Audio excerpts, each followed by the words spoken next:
하나님의 말씀 마가복음 10장 46절에서 52절까지 말씀입니다. 마가복음 10장 46절에서 52절 함께 읽겠습니다. 46절 그들이 여리고에 이르렀더니 예수께서 제자들과 허다한 무리와 함께 여리고에서 나가실 때에 디메오의 아들인 맹인 거지 바디메오가 길가에 앉았다가 나사렛 예수시란 말을 듣고 소리질러 이르되 다윗의 자손 예수여 나를 불쌍히 여기소서 하거늘 많은 사람이 꾸짖어 잠잠하라 하되 그가 더욱 크게 소리질러 이르되 다윗의 자손이여 나를 불쌍히 여기소서 하는지라. 예수께서 머물러 서서 그를 부르라 하시니 그들이 그 맹인을 부르며 이르되 안심하고 일어나라 그가 너를 부르신다 하매 맹인이 겉옷을 내버리고 뛰어 일어나 예수께 나아오거늘 예수께서 말씀하여 이르시되 내게 무엇을 하여 주기를 원하느냐. 맹인이 이르되 선생님이여 보기를 원하나이다. 예수께서 이르시되 가라 내 믿음이 너를 구원하였느니라 하시니 그가 곧 보게 되어 예수를 길에서 따르니라. 아멘. 예수님의 십자가를 향한 여행이 계속됩니다. 이제 여리고를 지나갔습니다. 예루살렘이 얼마 남지 않은 거예요. 이 길은 고난의 길이고 핍박과 조롱과 모욕과 고통받는 길이고 죽음의 길이에요. 그러나 이 십자가 너머에 또 소망이 예비된 길이기도 합니다.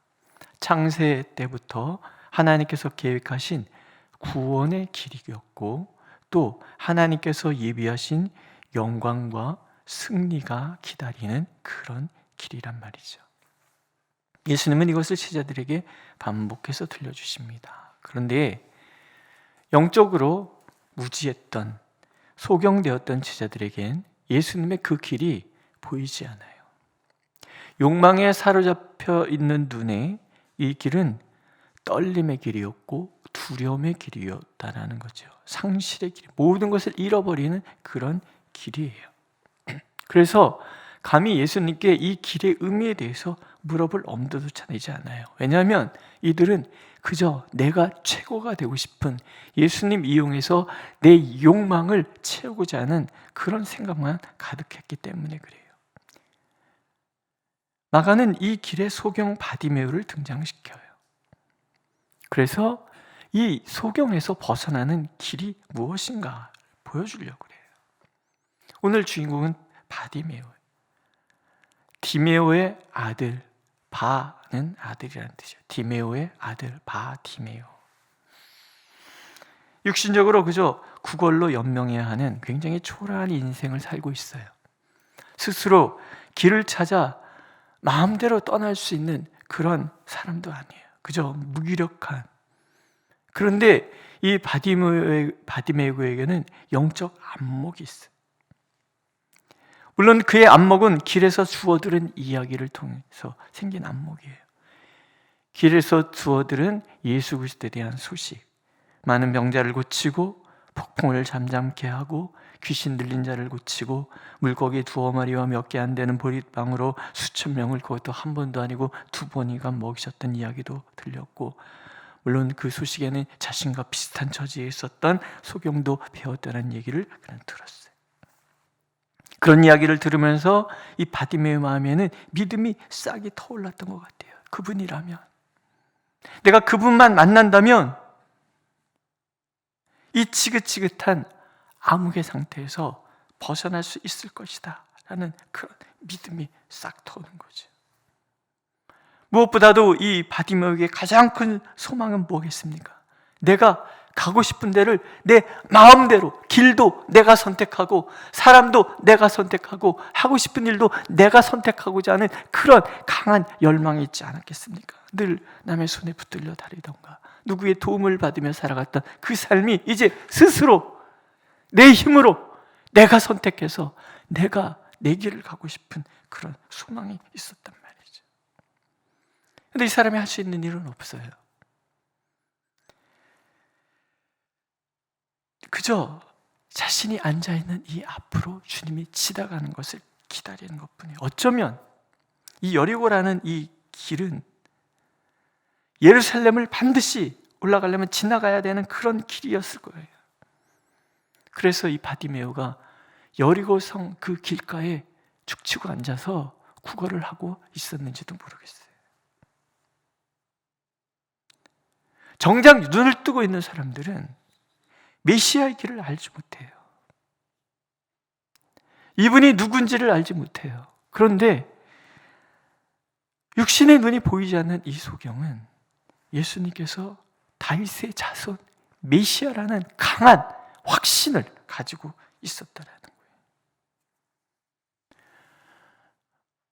영적인 눈이 떠야 됩니다. 기회가 왔어요. 사람들이 웅성웅성하는 소리가 들려요. 물어봤겠죠. 왜 이렇게 소란스러운가? 나사렛 예수시라. 친절한 사람이 얘기했겠죠. 드디어 그분이 지나가는 거예요. 내 소망이 이루어질 시기가, 기회가 지금 찾아온 거죠. 이 기회는 한 번으로 끝날지 몰라요. 그래서 바디메오가 소리를 지르기 시작합니다. 다윗의 자손 예수여, 나를 불쌍히 여기소서. 다윗의 자손, 온 이스라엘이 오매불망 기다렸던 메시아에 대한 표현이에요. 그가 찔림은 우리의 허물 때문이요, 그가 상함은 우리의 죄악 때문이라. 그가 징계를 받음으로 우리는 평안을 누리고 그가 채찍에 맞음으로 우리는 나음을 받았도다. 이분이라면, 이분의 십자가는 우리의 연약함을 담당하시는 그 십자가잖아요.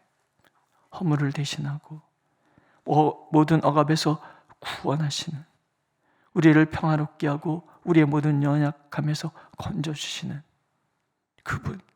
그분이 십자가를 통해서 그 일을 이루시게 하여 가고 있단 말이에요. 메시아라는 거예요. 바디메오는 온 몸으로, 온 마음으로 죄악의 저주에 빠져 어둠에 떨고 있는 자신의 이 처지를 메시아 대신 예수 그리스도께 하소연하는 거예요. 다윗의 자손 예수여, 나를 불쌍히 여기소서.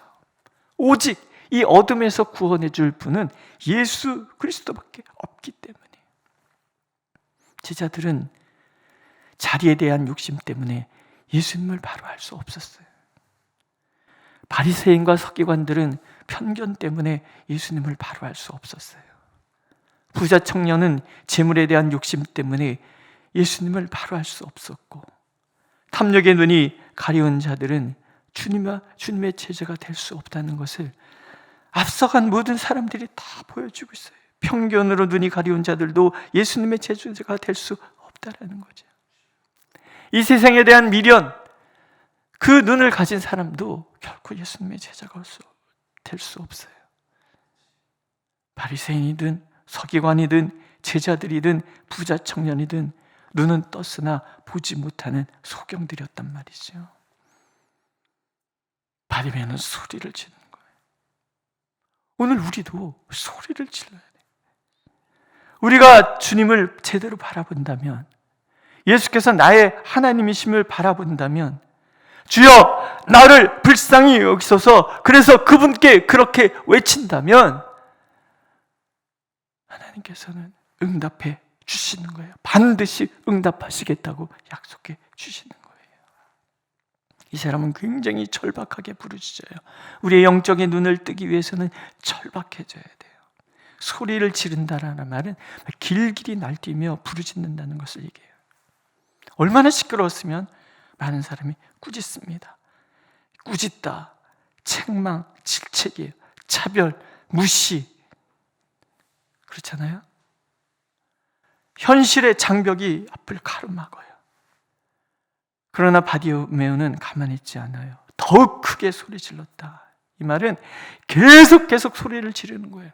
못하게 하니까, 시끄럽다 하니까 왜 절박하잖아요. 이 기회 지나면 기회가 더 이상 오지 않을 수 있어요. 누가 윽박질러도, 누가 책망해도, 무시해도 관계없어. 왜? 그에게는 암흑에서 벗어날 단 한 번의 기회였기 때문에 그래요. 계속 소리를 질러.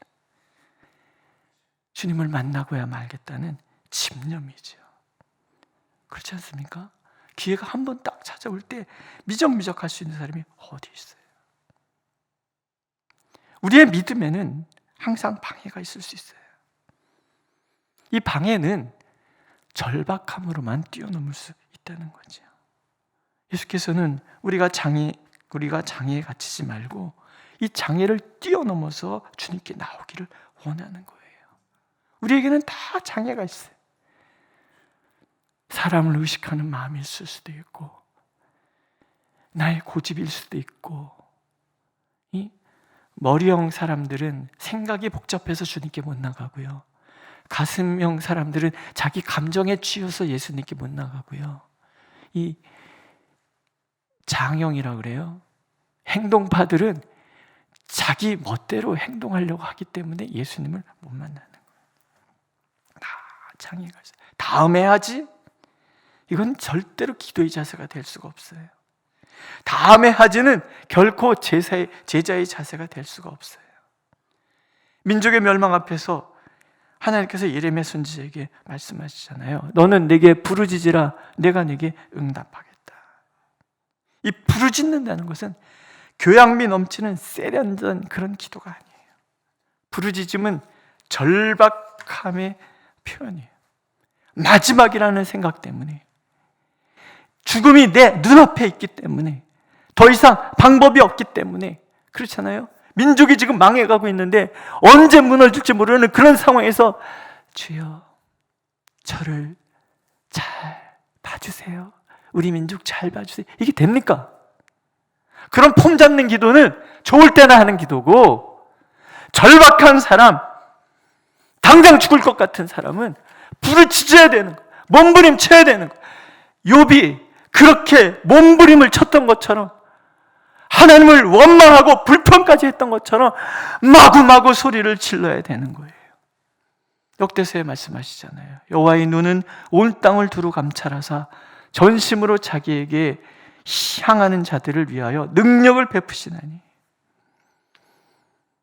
제자라면 모름지기 부르짖을 수 있어야 된다는 거예요. 절박함으로 하나님 앞에 매달 수 있는 믿음을 가진 사람, 그들이 진정한 제자가 될 수 있다라는 거예요. 주님이 멈추시죠. 내게 데리고 오라. 그리고 무엇을 하여 주기를 원하느냐. 이게 얼마나 기가 막힌 말이에요. 오늘도 예수께서 우리에게 말씀하십니다. 내가 무엇을 하여 주기를 원하느냐. 어제 세베대의 두 아들 예수님 앞에 쭈삣쭈삣 예수님 물어보시죠. 내가 무엇을 하여 주기를 원하느냐. 항상 예수님은 우리에게 질문하신, 무엇을 하여 주기를 원하느냐. 오늘 새벽기도 나오셨어요. 하나님께서 뭘 해주시기를 원하십니까? 오늘은 그걸 기도하고 가시는 거예요. 무엇을 하여 주기를 원하느냐. 이 사람이 외칩니다. 보기를 원합니다. 주여 보기를 원합니다. 예수님이 이미 그 믿음을 보고 계시잖아요.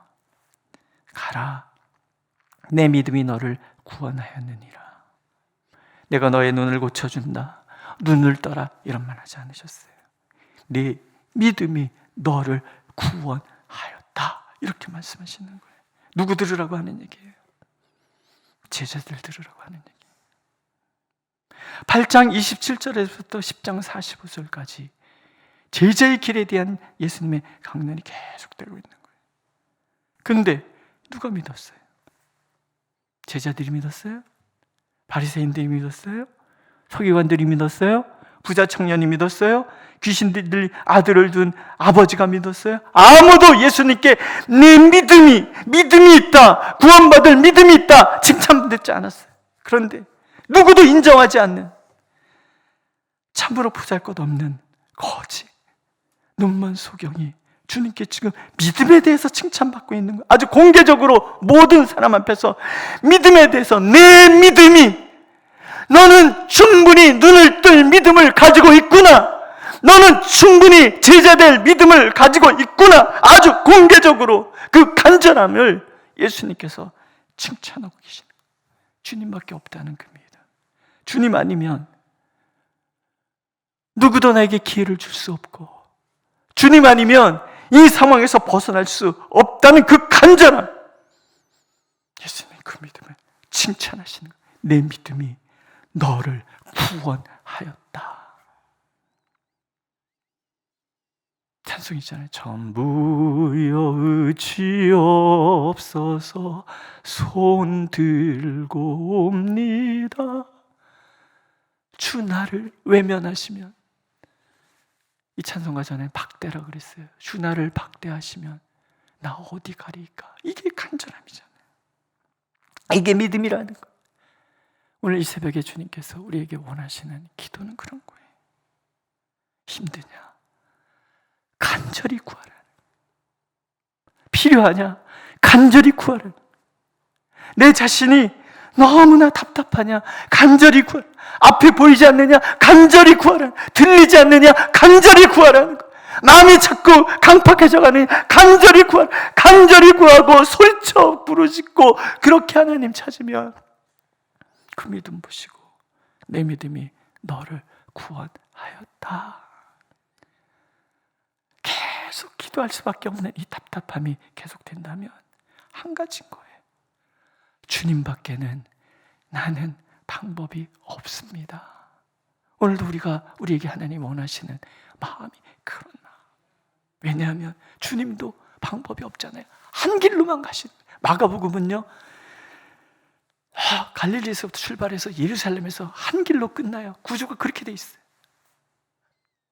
예수님은 오로지 한 길로만 쭉 가고 계신다는 거예요. 마가는 그것을 기획해서 그렇게 복음서를 쓰고 있는 거예요.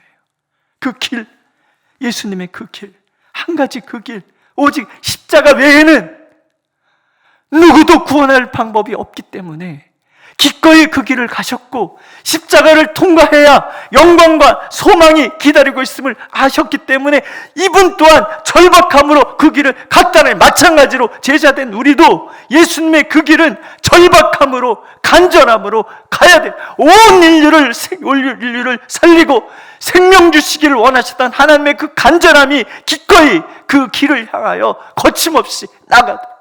어제 예수님은 앞서가시고 뒤에서는 떨며 두려워서 제자들이 그렇게 따라가고 예수님은 당당하게 앞장서 가시는 거죠. 이 사람이 겉옷을 다 내던져요. 눈을 떴으니까 이야 신났다, 이제 내 길 가리라 그러지 않아요. 예수님을 따라가는 거예요. 이게 제자라는 거죠. 남을 의식했던 마음, 의식하는 게 그런 거잖아요. 나를 가리는 거. 그 남을 의식하는 마음일 수도 있어요. 다 벗어던지는 거죠. 나의 치욕일 수도 있어요. 그것도 벗어던지는 거예요. 지금까지 바디메오를 보호했던 것, 바디메오를 규정하던 것, 바디메오가 가지고 있는 전부였던 이 겉옷을 벗어던지고 예수님께 나와서 눈 뜨고는 자기 길을 가는 것이 아니라 예수님을 따라가는 거예요. 남을 의식하지 말라. 이게 기도의 전제 조건이에요. 절박한 사람이 체면이 어디 있어요? 거지 같은 삶이 비참해서 벗어날 수 있는데 체면이 어디 있어요? 나의 어둠에서 벗어나려면, 거지 같은 이 비참함에서 벗어나려면 내 가진 전부를 다 남을 의식할 여유 갖지도 않고 그저 주님 잃으면 모든 것을 잃고 주님 얻으면 모든 것을 얻을 수 있다는 이 간절함으로 주님 앞에 나가고, 하나님께서는 그 마음에 주님의 은총이 있음을 우리가 알기를 원하시는 거예요. 내가 무엇을 하여 주기를 원하느냐? 주여 보기를 원합니다. 이것은 제자들 모두가 구해야 되는 것들이에요. 주여 내 눈을 뜨게 하여 주옵소서. 주여 내 귀를 열어주시옵소서. 주여 내 마음을 새롭게 하여 주시옵소서. 그래서 주님 그 길 저도 따라갈 수 있게 하여 주시옵소서. 제자도에 대한 일을 마치면서 이 바디모에 대한 얘기를 여기 말미에 둔 이유는 이 기도가 우리의 기도라는 거예요. 다윗의 자손 예수여 우리를 불쌍히 여기소서.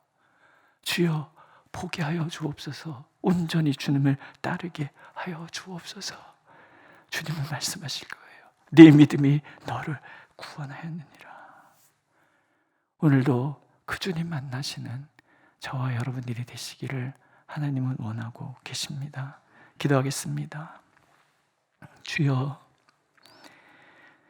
우리의 처지를 주님께 구합니다. 답답한 이 현실을 주님 앞에 구합니다. 저와 우리의 가정과 우리의 교회와 이 민족의 교회와 어둡고 답답한 이 조국, 이 민족, 하나님 주님께 구합니다. 우리를 불쌍히 여겨 주옵소서. 우리가 참으로 주님 앞에서 눈을 뜨고 주님이 원하시는 그 길을 향하여 나갈 수 있도록 우리를 불쌍히 여겨 주옵소서. 예수님의 이름으로 기도드렸습니다. 아멘. 하늘에 계신 우리 아버지, 아버지의 이름을 거룩하게 하시며 아버지의 나라가 오게 하시며 아버지의 뜻이 하늘에서와 같이 땅에서도 이루어지게 하소서. 오늘 우리에게 일용할 양식을 주시고 우리가 우리에게 잘못한 사람을 용서해 준 것 같이 우리 죄를 용서하여 주시고 우리를 시험에 빠지지 않게 하시고 악에서 구하소서. 나라와 권능과 영광이 영원히 아버지의 것입니다. 아멘.